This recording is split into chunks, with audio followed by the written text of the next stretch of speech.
I was standing in the emergency room, covered in someone else's blood, when a man I had never seen before in my life walked up to me and said, "You don't even know my name."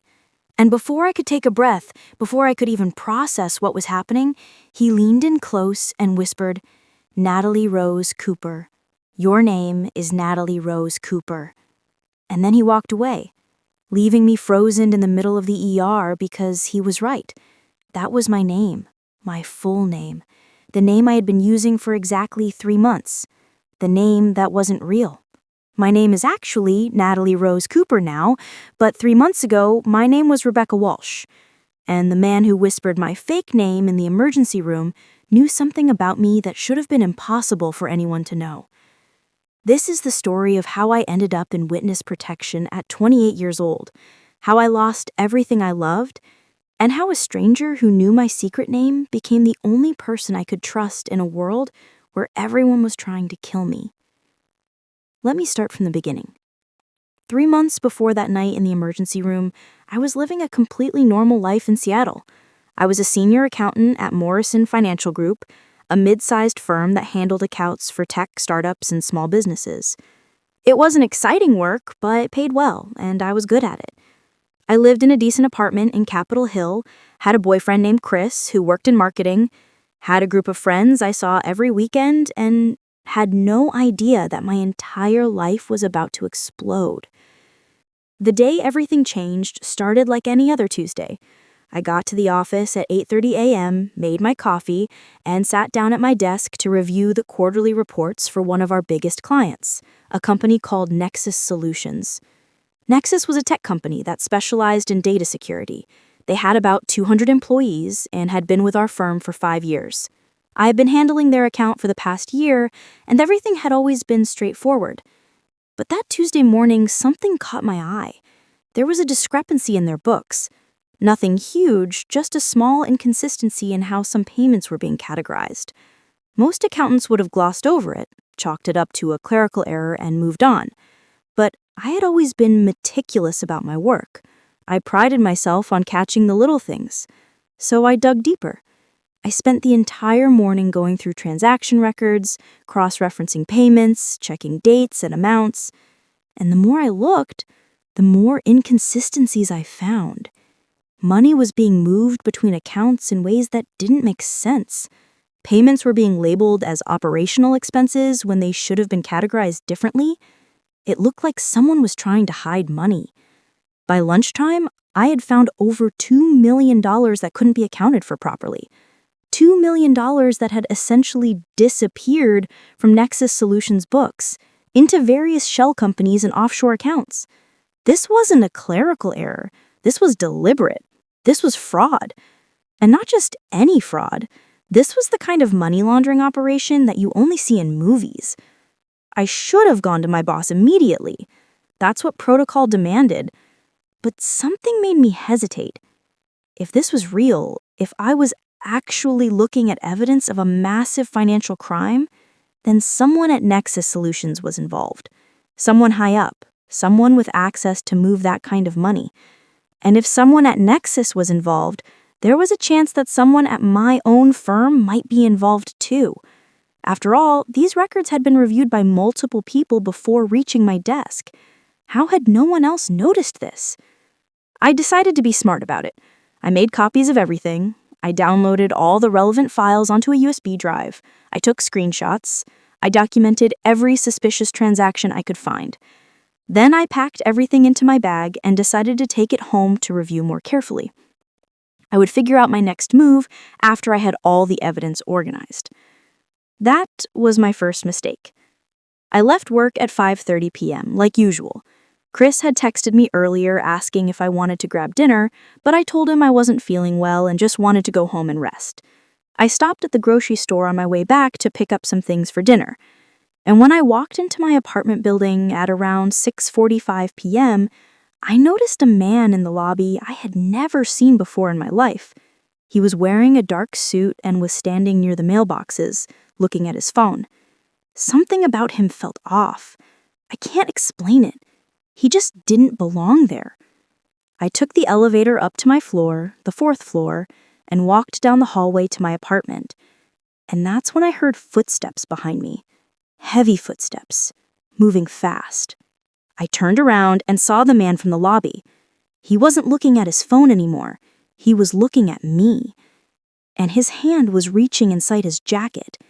Every alarm bell in my head started screaming. I didn't think, I just ran. I sprinted down the hallway toward the stairwell at the far end.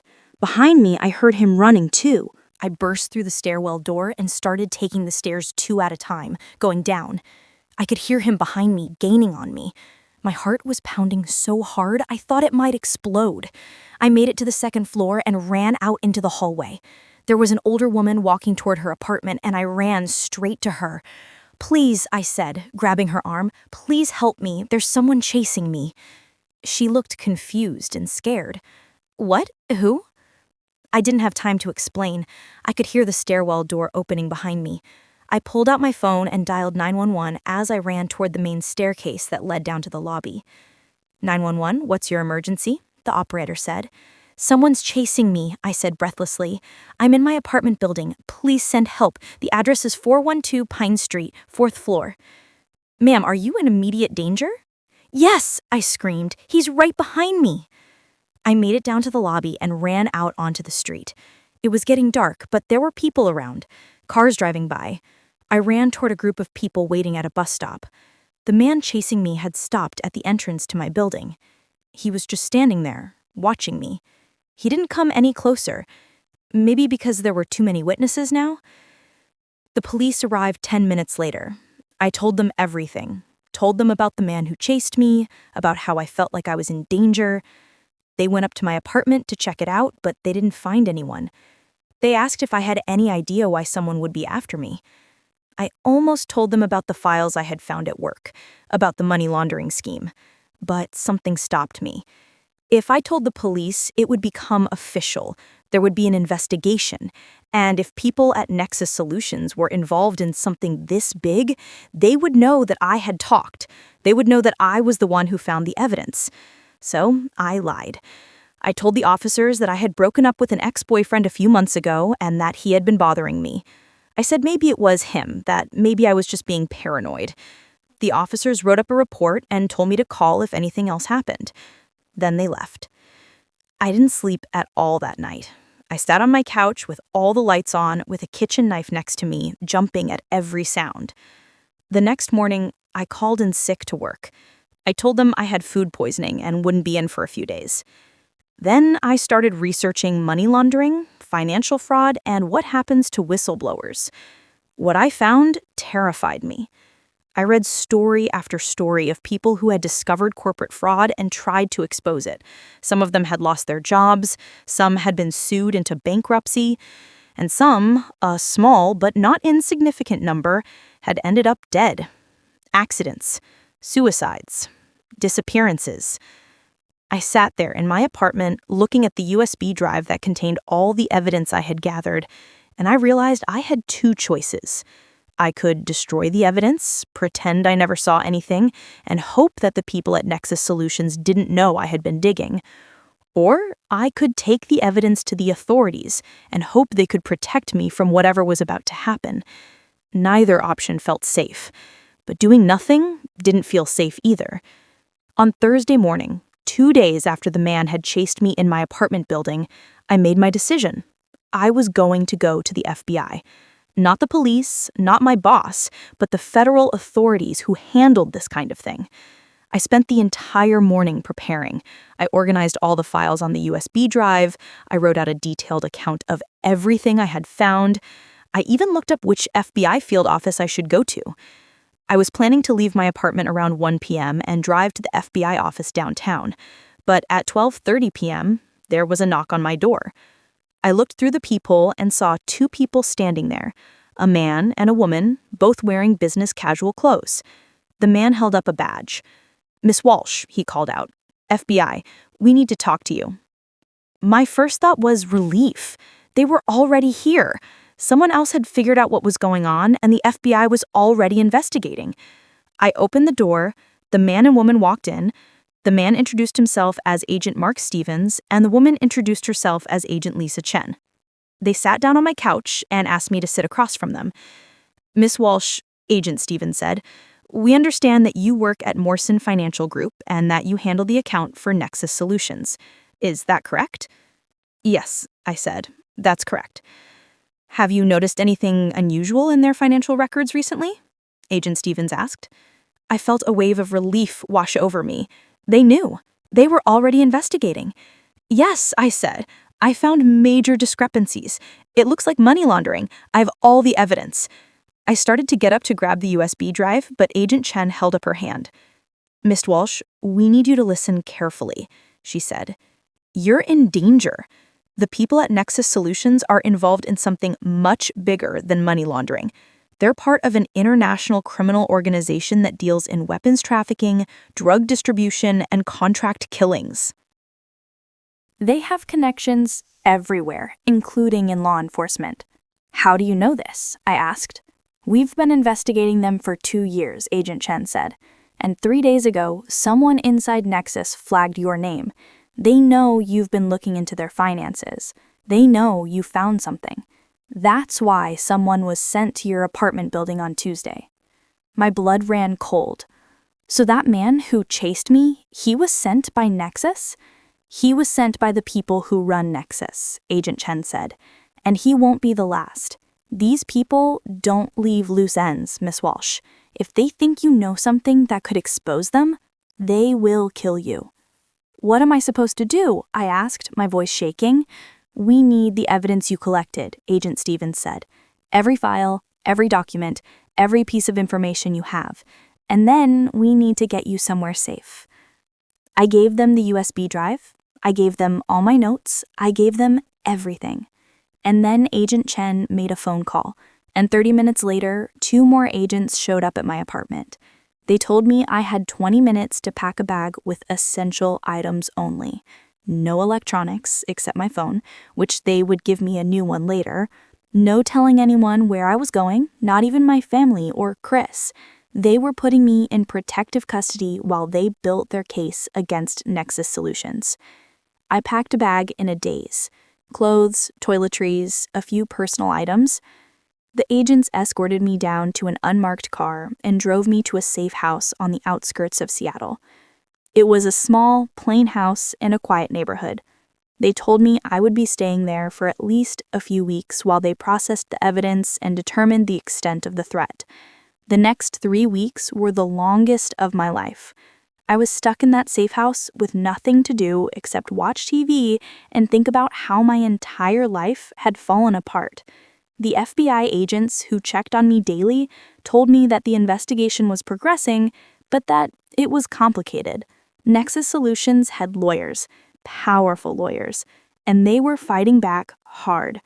On the 25th day of my protective custody, Agent Stevens and Agent Chen came to the safe house with news. Miss Walsh, Agent Stevens said, sitting across from me in the small living room, we've made significant progress in the investigation. We've been able to verify everything you found and more. We're preparing to make arrests within the next few weeks. That's good news, right? I said. It is, Agent Chen said. But there's a complication. 3 days ago, there was a security breach. Someone inside our field office leaked information about your location and your cooperation with our investigation. My stomach dropped. What does that mean? It means the people at Nexus Solutions know where you are, Agent Stevens said, and they know you're the key witness in our case. We've intercepted communications that suggest they're planning to neutralize you before we can move forward with arrests. Neutralize me? You mean kill me? Yes, Agent Chen said quietly. We believe there's an active contract on your life. We can't keep you safe in protective custody anymore, Agent Stevens said. The breach means we can't trust our normal protocols. So what happens now? I asked. We're putting you in the Witness Security Program, Agent Chen said. Witness protection. You'll be given a new identity, relocated to a different part of the country, and provided with support to start a new life. But you have to understand, Miss Walsh, this is permanent. You won't be able to contact anyone from your old life, not your family, not your friends, not Chris. You'll essentially cease to exist as Rebecca Walsh. How soon? I asked. Tomorrow, Agent Stevens said. We're moving you tonight to a secure facility where you'll be processed into the program. I'm sorry it has to be this way." That night, they moved me to a federal building where I met with U.S. Marshals who handled the witness security program. They explained the rules to me. No contact with anyone from my past, no using my real name, no going back to Seattle, no social media, no exceptions. They gave me a new identity, Natalie Rose Cooper. They gave me a backstory, a new social security number, a new driver's license. They told me I would be relocated to a small city in Colorado where I would have a new job already arranged at a local accounting firm. They gave me a modest amount of money to get started and told me that someone would check in on me periodically to make sure I was safe. 2 days later, I was on a plane to Colorado. I arrived in Denver, took a bus to a smaller city called Thornton, and moved into a small apartment that the marshals had set up for me. I started my new job the following Monday. And just like that, Rebecca Walsh was gone. For the first month, I was numb. I went through the motions of my new life like a robot. I went to work, came home, ate dinner, and went to bed. I didn't talk to anyone more than necessary. I didn't make friends. I didn't do anything except exist in this strange new reality where I was someone else. But slowly, very slowly, I started to adjust. I started to think of myself as Natalie. I learned my new backstory so well that it became second nature. I got better at my new job. I even started to explore Thornton a little bit, finding coffee shops and parks and places to walk. And I started to believe that maybe, just maybe, I was actually safe. That belief lasted exactly 3 months. On a Friday night in late October, I was walking home from a late shift at work. It was around 9 p.m. and the streets were pretty empty. I had about a 10-minute walk from my office to my apartment, and I had done it dozens of times before without incident. But that night, as I was crossing an intersection, I heard tires screeching. I turned my head and saw a car accelerating straight toward me. There was no time to think. I jumped backward and the car missed me by inches. It swerved, crashed into a parked car on the side of the road, and 2 men jumped out. One of them was holding a gun. I ran. I ran faster than I'd ever run in my life. I ran down side streets, through alleys, cutting through yards. Behind me, I could hear them chasing. I pulled out my phone and dialed 911. "There are men chasing me," I screamed into the phone. "They have a gun. I'm near the corner of Maple and 5th. Please send help." I could hear sirens in the distance. The men behind me heard them too, and suddenly the footsteps stopped. I kept running until I saw the flashing lights of a police car. I ran straight to it, waving my arms. The officers got out and I told them everything. Well, almost everything. I told them about the car trying to hit me and the men with guns. I didn't tell them who I really was or why someone was trying to kill me. The police found the crashed car, but the men were gone. The officers took my statement, checked my ID, Natalie Rose Cooper, and told me they would investigate. They offered to take me to the hospital to get checked out, but I said I was fine. I just wanted to go home. But I didn't go home. I went to a different hospital across town, because even though I told the police I was fine, I wasn't fine. My heart was racing, I was shaking uncontrollably, and I thought I might be having a panic attack. I took a taxi to St. Mary's Hospital and walked into the emergency room. And that's where everything changed again. I was sitting in the waiting area trying to calm down when I noticed a man watching me. He was sitting across the room, wearing jeans and a dark jacket, and he was staring directly at me. My first instinct was fear. Was he one of them? Was he here to finish what the others had started? But something about him felt different. He didn't look threatening. He looked concerned. After about 10 minutes, he stood up and walked toward me. And that's when he said it. "You don't even know my name." I looked up at him, confused and terrified. "What?" "You don't even know my name," he repeated, "but I know yours."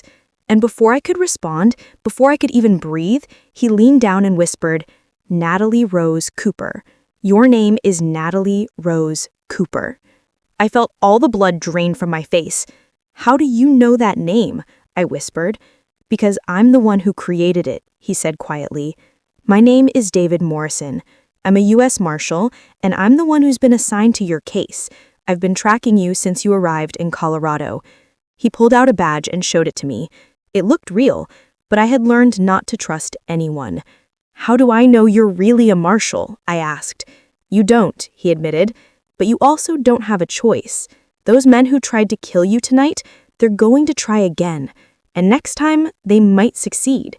Unless you come with me right now." "Where?" I asked.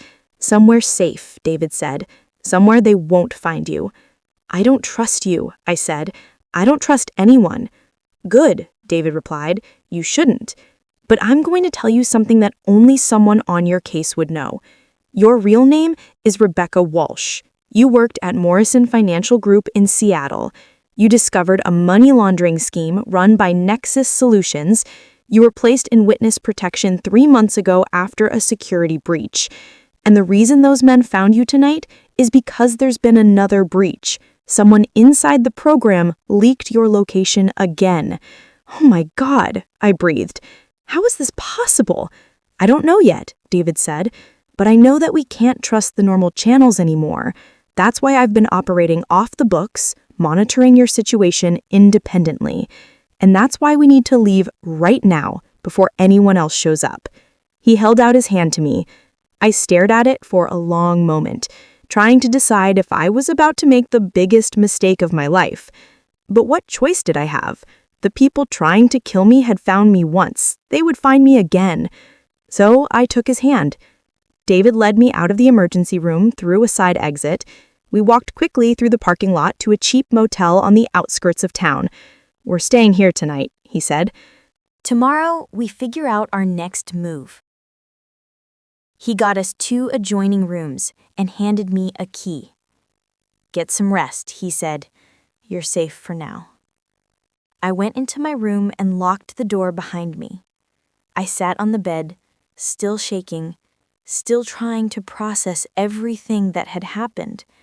A U.S. Marshal who had been secretly monitoring me. Another security breach.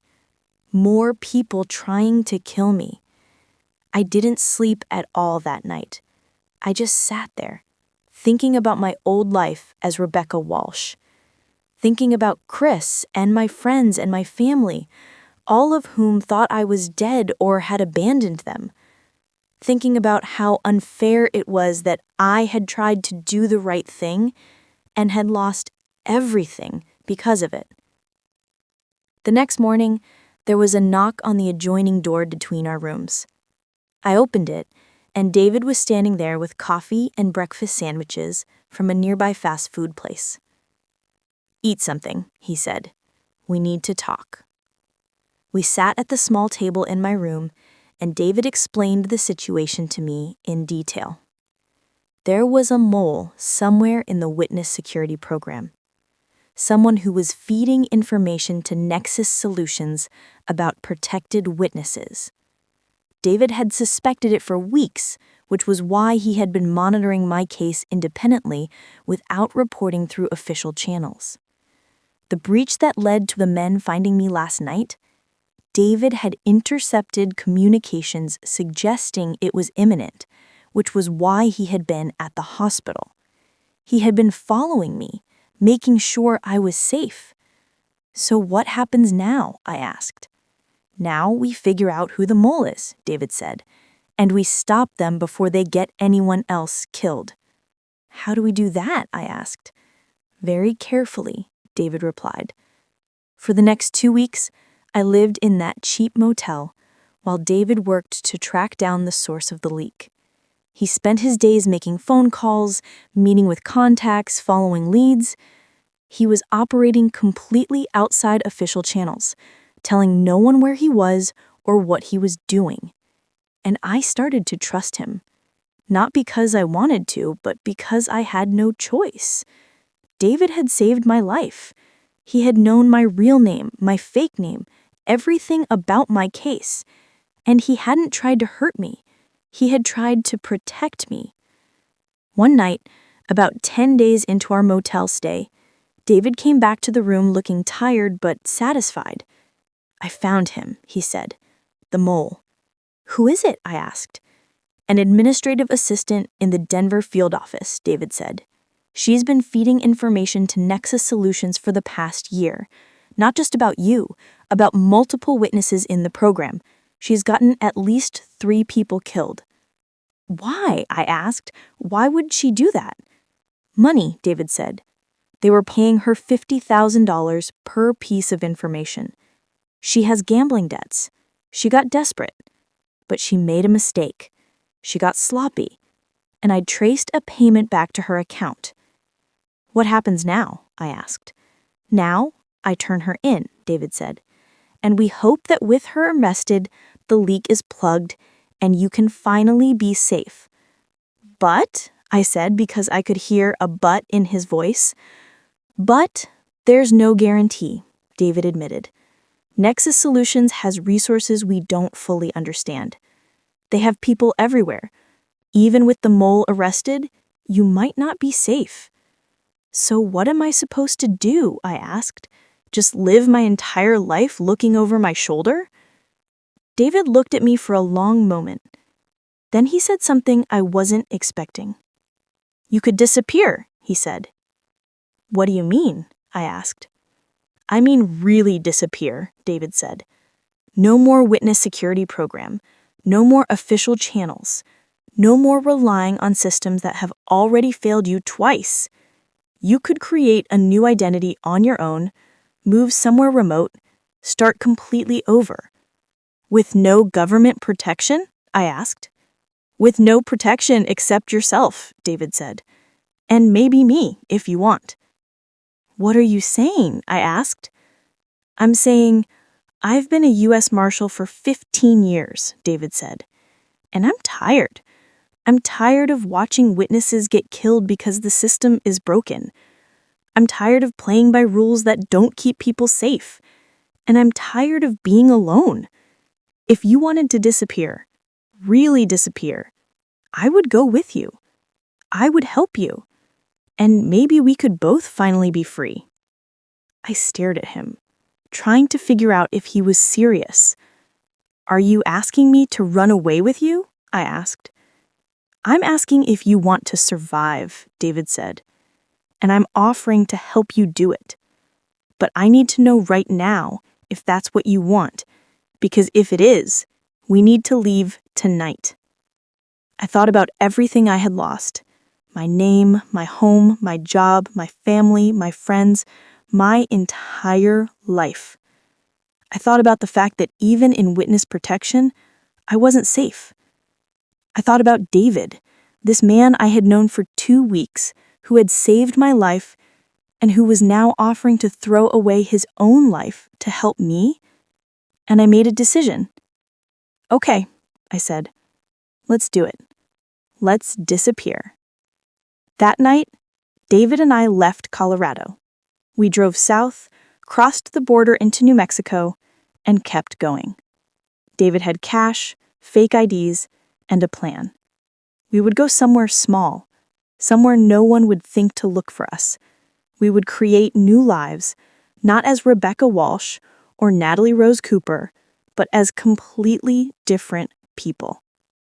We ended up in a tiny town in Arizona, population less than 2,000. David got a job doing construction. I got a job waitressing at the local diner. We rented a small house on the edge of town. And we lived quietly, carefully, always watching for any sign that someone had found us. But no one did.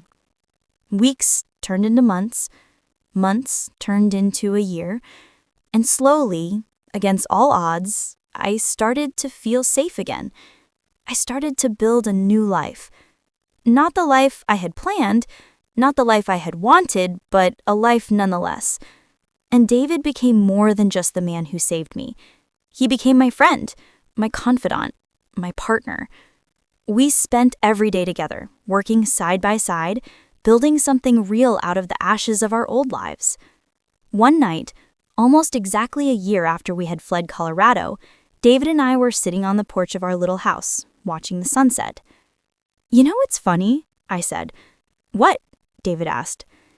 That night in the emergency room, when you walked up to me and said, I didn't even know your name, and then you whispered my fake name before I could even breathe, I thought you were there to kill me." David smiled. "I know," he said.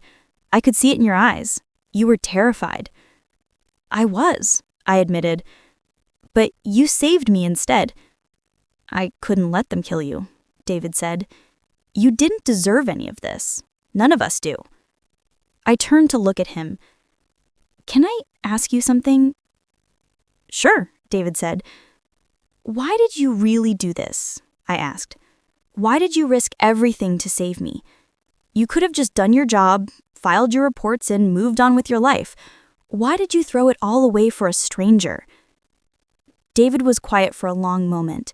Then he said, "Because I've seen too many good people die for doing the right thing, and I was tired of being the person who couldn't save them.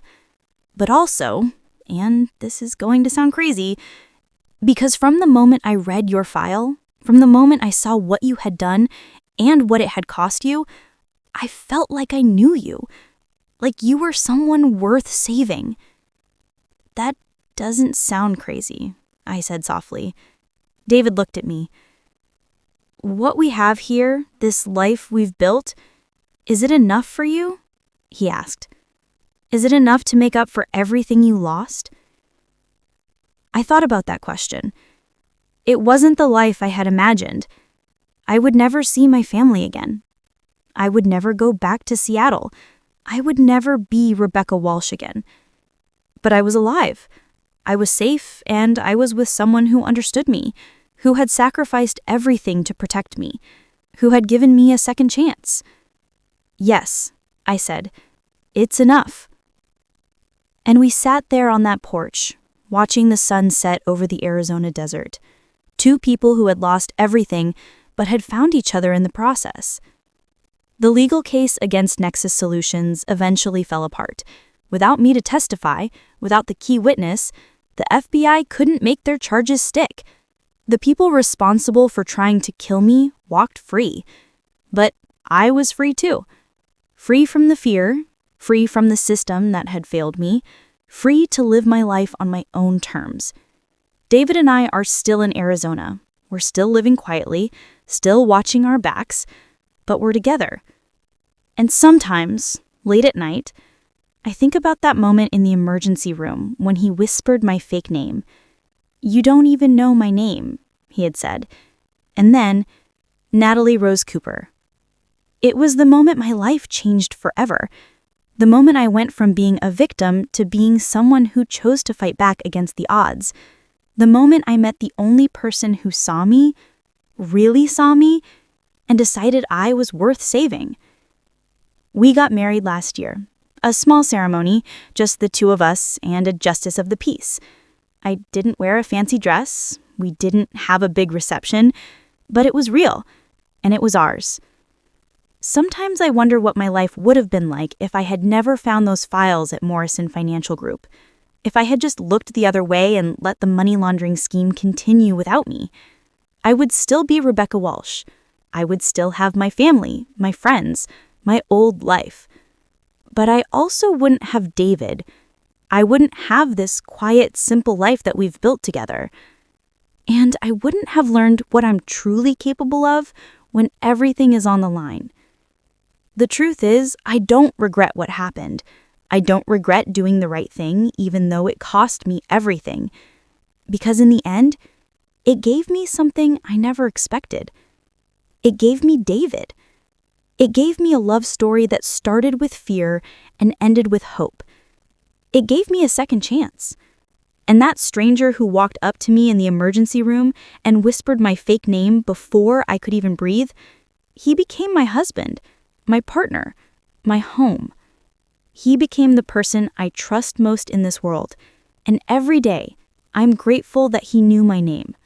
Both of them, the real one and the fake one, because he saw me for who I really was, not just the identity I was hiding behind, and he chose to save me anyway. Did you like my story? Which city are you listening from? Let's meet in the comments. If you like the story, you can support me by sending a super thanks so I can keep bringing more stories like this. Thank you so much for your sweet support. I'm looking forward to your comments on the story. On the screen, you can see 2 new life stories that I highly recommend. There's so much more on my channel. Don't forget to subscribe. See you in the next life story. With love and respect.